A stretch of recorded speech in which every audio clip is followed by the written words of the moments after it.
Hey guys, welcome back. It's Josh with the Financial Advisor Car Guy. So I wanted to jump right into this video. I know last week I showed you guys that fireworks show from our place in Miami. And then I kind of teased that this week I would talk a little bit about all of the modes of transportation that we used during that week, as well as some of the costs. So I'm just going to dive right in. We're going to talk about all aspects of travel. I'm going to tell you, and I've got a little cheat sheet right below the camera here because I wrote down some dollars of what things cost. But know that over the course of this vacation, we not only rode in an airplane, but a car, a boat, a bus, a gondola, so one of those suspension cart things, and a train. So let me say that again. Airplane, car, boat, bus, gondola, train. So it's 6 different forms of travel, and they're all very unique. So I'm going to give you guys kind of an order of the trip and kind of the costs associated as we went. So the only cost that I don't have is airfare. But what I can tell you is that it was a few $100s per person. There's 4 of us. So, we can call it like $1,200. I don't know, something like that. So I'm not going to include that when I get to the total of all the monies that we spent. I'm also not going to include the personal driving to and from the airport because we used the Mach-E, so it was just a modest charging cost on the way home. So basically we flew into Denver. We landed at the airport. Now, if you guys have ever been to Denver, the airport is like 30 minutes outside of town. We landed in the evening. It was dinner time. It was busy. We had to wait a few minutes for an Uber, but it cost us $60 to go from the airport to our hotel. Once we were at our hotel, we were there for, 48 hours, something like that. We didn't get on another mode of transportation until we were leaving. So we spent $60 to get to the hotel. The trip back to the airport, the day and a half later, whatever it is, was $48. We went at a different time of day, different traffic, whatever. So $48. Oh, and I should also tell you these also include tip, because every time you rent with Uber or Lyft or whatever it is, make sure you tip your drivers.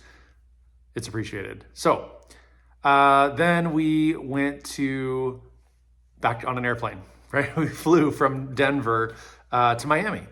And when we got to Miami, we immediately collect our bags, we get on a shuttle bus and we go to our hotel. We're only in Miami for the same couple days, 2 nights.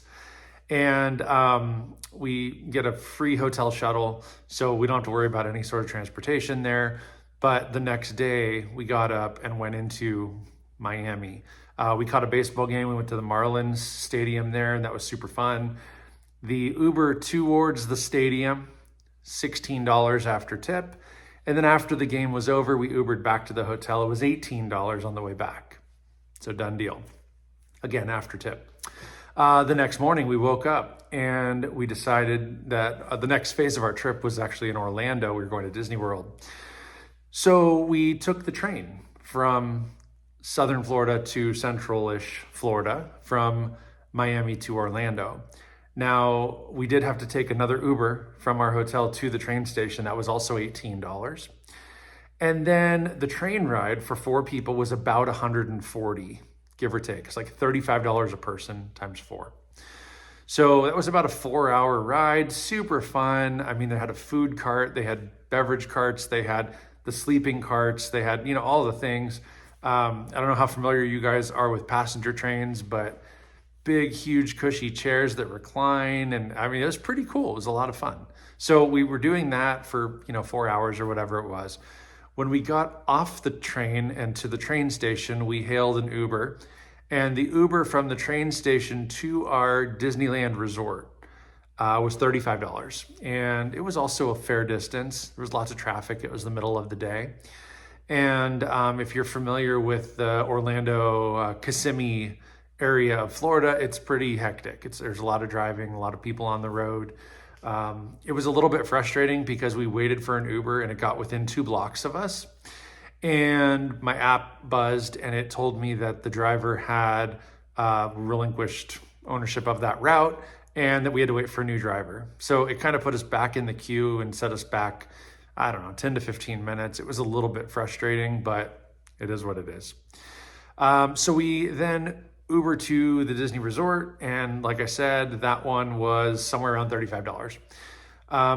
All week long while we were in Disney, we rode their public transit. So they've got buses that go from resort to resort, or resort to the park, or park to park, or park to shopping center to hotel, whatever.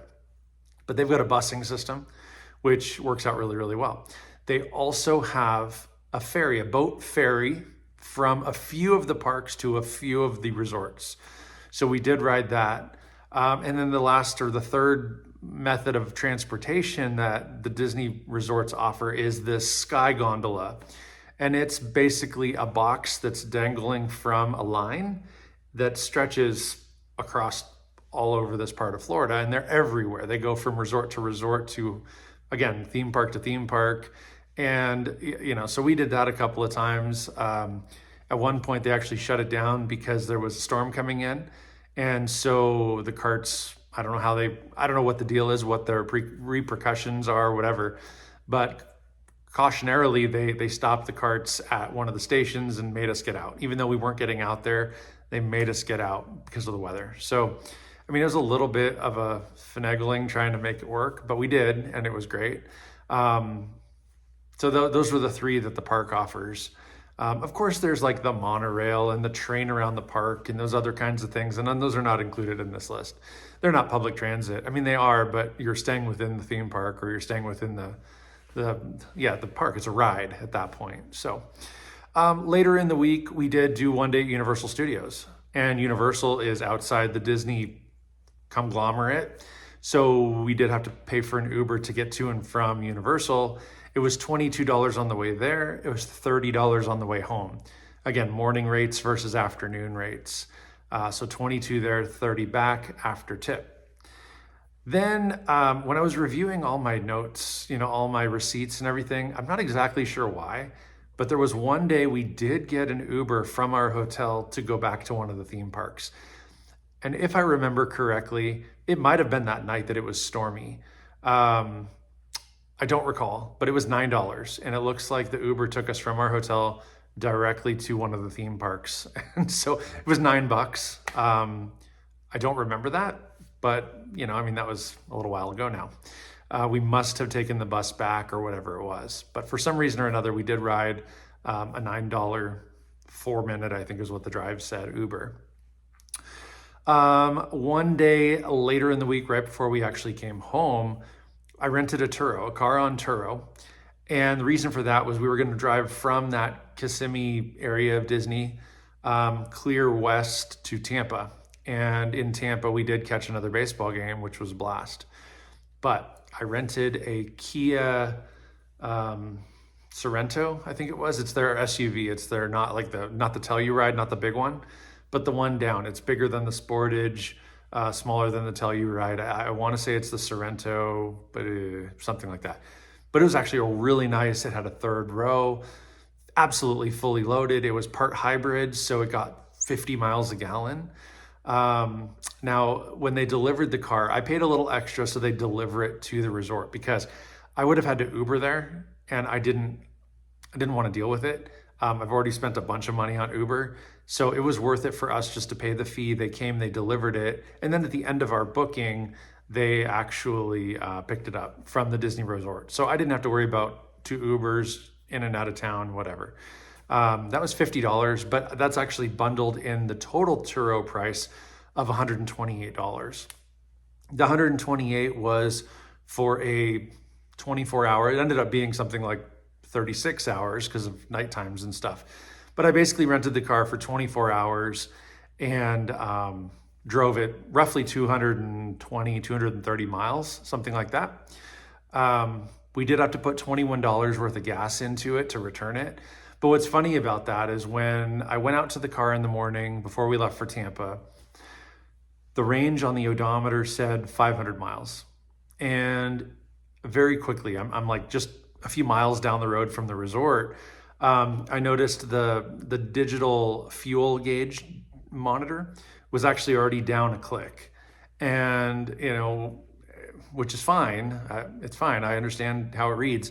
But on the way home, when I stopped and got gas, with a full tank, it actually said the full range was 600 miles. So I'm wondering if, it wasn't returned totally full from the prior use, or maybe the owners drove it around a little bit before delivering it to the resort for us. So we put more fuel into it than where it started. So $21 seemed a little bit high to me because I was thinking it was only going to be like four to 5 gallons. And gas down there was like $3.50 a gallon. So I was thinking like $16, $15, $16, $17. It was 21. So it took one more gallon than I expected. But that's fine, $21. And then in Tampa, we did pay a $40 parking fee for the vehicle. So all in all, the total cost without airfare of all the driving and riding and all the things that we did was $585, which is not cheap. That's the inconvenience of not having a car, but we spent a lot of time on the road. Again, I think about that train ride was 4+ hours, trams back and forth from the parks every day, multiple times. That adds up. We probably spent an hour a day on the buses. The gondola took a little bit longer. The boat was fairly fast because there was a canal directly from the theme park that we came and went from to the hotel. So that was pretty quick, but we only did that once. And then Ubers, you're just at the mercy of traffic. So, I don't know how many hours total over the course of like 2 weeks we spent in a car or in a truck or in a plane or in a boat or whatever. It was hours. It was a lot of hours. And $585 later, it's like a car payment. But the convenience of it was, I didn't have to, other than the one time putting a little bit of gas in, I didn't have to put fuel in any of these vehicles, which is a huge savings. And just the convenience of being picked up or dropped off where we wanted to go was also a huge savings. So it worked out really, really well. I highly recommend, we actually use Lyft more than Uber. So I really recommend Lyft. The drivers generally are pretty good. Most of them keep their cars really clean and are fairly timely. We flew United and Delta. United on the way there, Delta on the way back. Both were great. I'd almost say that the United planes were a little more comfortable, but the Delta airline staff was probably more kind. They were a little bit nicer, a little more energetic, upbeat. It could have been, again, the time of day, the flight, whatever, but we liked the staff with Delta better. What else? I guess that's really about it. That was pretty much our trip in a nutshell. We didn't, let's see. Yeah, I guess that's really it. I'm just gonna end it there because I'm not really sure where I was gonna go with that, and I can't really think of anything else that I forgot. So other than the airline cost, again, just under $600 for all of our rentals and Ubers and all the things for 2 weeks. It's really not that bad. We could have walked or taken public transit in a few of those times instead of paying the Uber costs. But again, the convenience, we're on vacation. We just kind of want to get where we're going. I really don't want to worry about trying to cross streets or getting lost or any of those things. I'd rather just get there. So that's what we did, and we were very happy with it. But comment down below and let me know what your experiences are when you travel. Do you guys use Uber or Lyft, or do you just always rent a car? Do you always take public transit? What's the deal with you guys? So let me know in the comments. Don't forget to like, subscribe. But most importantly, I think one thing that I close every video with is very, very important, especially in today's world when the markets tend to be a little bit more volatile. But may every investment you make be a good one. Till next time.